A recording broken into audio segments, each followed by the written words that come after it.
मेरे दोस्तों, हजार बार हमने हुब्बुल वतनी के इम्तिहानात दिए हैं, हर बार हम अपने 100 नंबर लाते हैं, लेकिन फिर भी हुकूमतें शक की नजर से देखती है, सवालिया निशान लगाती है, कचड़े के डब्बे में डाल देती है और कहती है कि मुसलमान इस मुल्क का गद्दार है। मैं बताना चाहता हूं मेरे दोस्तों कि अक्सर हमने ये कहा है कि मैं किस मिट्टी का हूं यारो, मेरी पहचान लिख देना।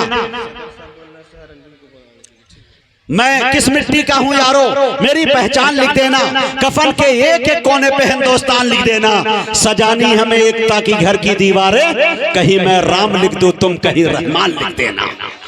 ये है मेरे दोस्तों, हमने अपने हुब्बुल वतनी के मिसाल ये भी पेश किए है कि अजाने मुस्कुराती है भजन की बागबानी में, बटन रामो लगाता है रफी की शेरवानी में, रजा की ईद पर राजीव सवैया खूब खाता है, मदीना मुस्कुराता है यहाँ गंगा के पानी में।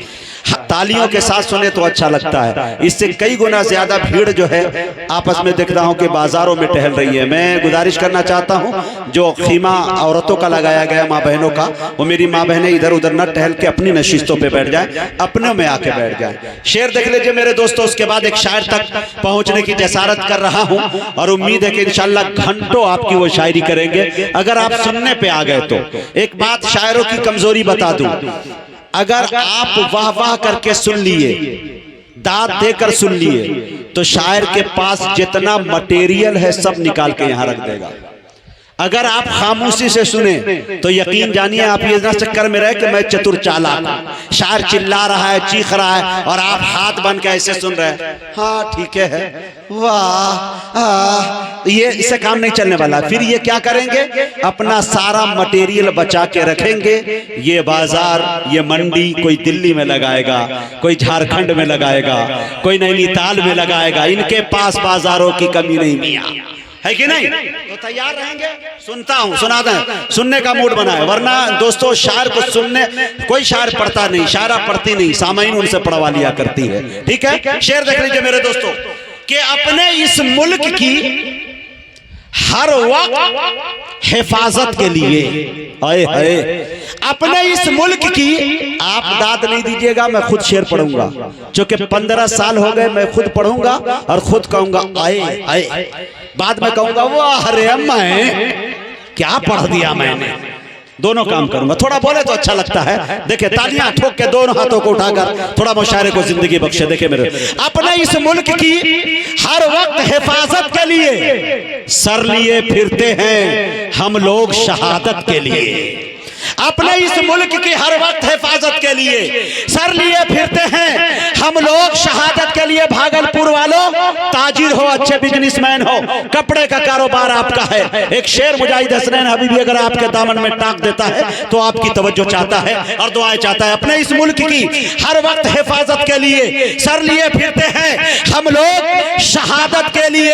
अरे उसकी रोजी में भला क्यों नहीं बरकत होगी जो वजू करके निकलते हैं तिजारत के लिए।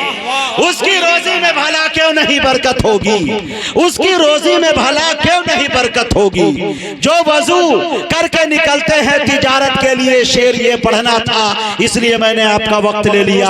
हजार बार हमने हुब्बुल वतनी के इम्तिहानात दिए हैं, हर बार हम अपने 100 नंबर लाते हैं, लेकिन फिर भी हुकूमतें शक की नजर से देखती है, सवालिया निशान लगाती है, कचड़े के डब्बे में डाल देती है और कहती है कि मुसलमान इस मुल्क का गद्दार है। मैं बताना चाहता हूं मेरे दोस्तों कि अक्सर हमने ये कहा है कि मैं किस मिट्टी का हूं यारो, मेरी पहचान लिख देना। मैं किस मिट्टी का हूं यारो, मेरी पहचान लिख देना। कफन के एक एक कोने पे हिंदुस्तान लिख देना। सजानी हमें एकता की घर की दीवारें, कहीं मैं राम लिख दूं तुम कहीं रहमान लिख देना। ये है मेरे दोस्तों, हमने अपने हुब्बुल वतनी के मिसाल ये भी पेश किए है कि अजाने मुस्कुराती है भजन की बागबानी में, बटन रामो लगाता है रफी की शेरवानी में, रजा की ईद पर राजीव सवैया खूब खाता है, मदीना मुस्कुराता है यहाँ गंगा के पानी में। हमने ये सबूत पेश किया है, अक्सर हमने ये कहा है कि लहू जितना बदन में है सब ईमान वाला है, मगर जालिम समझता है कि पाकिस्तान वाला है। मेरे दोस्तों, अक्सर हमने ये कहा है, हमारे देश के आदरणीय मोहतरम मकाम काबिल एहतराम इज्जत माप आली जनाब नरेंद्र मोदी जी बार बार हमसे कहते हैं, लेकिन मैं उनसे कहना चाहता हूं कि मोदी जी, सरहदों पर भेज, सरहद पार की बातें न कर। हंसते हंसते खेल जाएंगे हम अपनी जान पर, हंसते हंसते खेल जाएंगे हम अपनी जान पर कभी आने न देंगे आज हिंदुस्तान पर। और मोदी जी, सरहदों पर भेज, सरहद पार की बातें न कर, हम करेंगे सबसे पहला वार पाकिस्तान पर। सरहदों पर भेज, सरहदों पर भेज, सरहद पार की बातें न कर। वाह वाह वाह, मुखिया तनवीर हसन साहब, डॉक्टर साहब, माशाअल्लाह माशाअल्लाह। सरहदों पर भेज, सरहद पार की बातें न कर, हम करेंगे सबसे पहला वार पाकिस्तान पर। मेरे दोस्तों, बहुत बहुत शुक्रिया, वाह। अब आइए मेरे दोस्तों, शेर ये पढ़ना चाह रहा था कि मुसलमान जब हज में जाता है, पाक और पवित्र घर की अल्लाह की जियारत करने जाता है, अपने बेटियों के लिए, अपने बच्चों के लिए अपनी जन्नत मांगता है, सब कुछ करता है, लेकिन मुसलमान के हाथ जब उठते हैं तो एक दुआ ये भी शामिल होती है कि ए रब्बा, तू मेरे भारत की हिफाजत करना, अमन और शांति का जो ये गहवारा है इसे तू इसी तरह लहलहाता सरशब्दो शादाब रखना।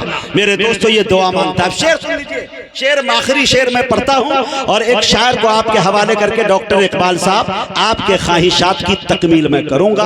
मुशायरे को मुशायरे के तौर पे बनाया जाए, उसके बाद इंशाल्लाह मुशायरा अपनी पूरी तवानाई के साथ चल रहा है, चला नहीं दिया जाए। शेर देखे मेरे दोस्तों, अपने इस मुल्क की हर वक्त हिफाजत के लिए सर लिए फिरते हैं हम लोग शहादत के लिए, उसकी रोजी में भला क्यों नहीं बरकत होगी, जो वजू करके निकलते हैं तिजारत के लिए, उसको इस मुल्क का गद्दार कहा जाता है। उसको इस मुल्क का गद्दार कहा जाता है, जिसने मक्के में दुआ मांगी है भारत के लिए। उसको इस मुल्क का गद्दार कहा जाता है, उसको इस मुल्क का गद्दार कहा जाता है, जिसने मक्के में दुआ मांगी है भारत के लिए। हमारे शायरों ने तो इस सलीके के शेर कहे हैं मेरे दोस्तों। बहुत सारी शायरी रात भर सुनाई जा सकती है। अब आइए हम यहाँ से बड़ी तेजी के साथ मुसाफत तय करते हैं, बाराबंकी की सरजमी पर चलते हैं। खुमार बाराबंकी की सरजमी पर, वो सरजमीन जो बड़े बड़े अदीब को पैदा करती है, बड़े बड़े शायरों को पैदा करती है, वो सरजमीन ऐसी सरजमीन है जिसे तारीख कभी फरामोश नहीं करती। मैंने अपनी आंखों से देखा है, मैं मंगरामा के अंदर पढ़ रहा था, कासिम उल उलूम के अंदर, जमाना तालिब इल्म का जमाना था। अली बाराबंकवी उस वक्त नई नस्ल के उभरते शायर बनकर आए थे। मैंने अनवर जलालपुरी साहब को इस कदर उनके शान में कसीदे पढ़ते देखे थे। बड़े एक शायर को मैंने देखा मेरे दोस्तों, पछाड़ दिया गया और अली बाराबंकवी के सामने उसे फिर बाद में नहीं सुना गया। उसी वक्त मुझे अंदाजा लग गया था कि ये शायर कहीं न कहीं बहुत लंबा सफर करेगा, लेकिन वो जमाना कुछ और था। मैं जमीन पे बैठ के सुन रहा था, अल्लाह ने नवाजा इतना कि मैं अब अपनी निजामत में इनको पढ़वा रहा हूँ। अली बाराबंकवी की शायरी की जो उम्र है कहीं न कहीं मुझसे ज्यादा सीनियर है। वो स्टेज के एतबार से मैं बड़े अदब के साथ अपने भाई से, बुजुर्ग शायर से गुजारिश कर रहा हूँ कि वो तशरीफ लाएं और अपनी गजलों से हम सामाईन को नवाजे। इस शेर के साथ उनका इस्तकबाल है कि अगर खामोश भी रहे तो तकल्लुम टपक पड़े। तालियां। अगर खामोश भी रहे तो तकल्लुम टपक पड़े, जुम्बिश लबक हो तो तबस्सुम टपक पड़े। शायर वो जादूगर है कि लिखकर गजल के शेर अमा कागज निचोड़ दे तो तरन्नुम टपक पड़े।